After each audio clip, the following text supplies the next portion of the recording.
אנחנו מצטרפים פה לקרב אדיר בין השלשול לזבלית.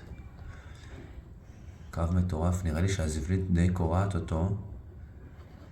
משתמשת ככה בכל הכוח שלה, בפה שלה, בצוותות החזקות. אפשר לראות, שימו לב. מטורף. קרב מטורף.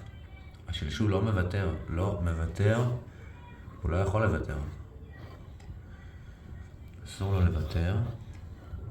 וגם הזבלית מצד שני מנסה להשתמש בכל הרגליים שלה.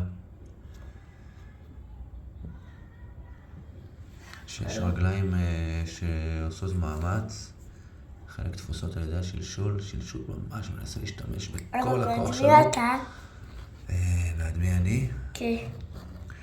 הנה, היא תפסה אותו, הזבלית התהפכה, ועכשיו היא מנסה לקחת אותו לטיול. מעניין. אחד הקרבות היותר קשים שראינו, רפאל. היא קראה אותו.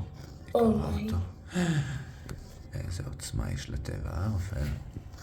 ראית? היא קראה אותו. עכשיו היא נתקעה, כן, היא הגיעה למקום שאין בדרך. אם היא תנסה לעלות איתו ביחד, יהיה לה כבד. יאללה, נגיד להם לילה טוב.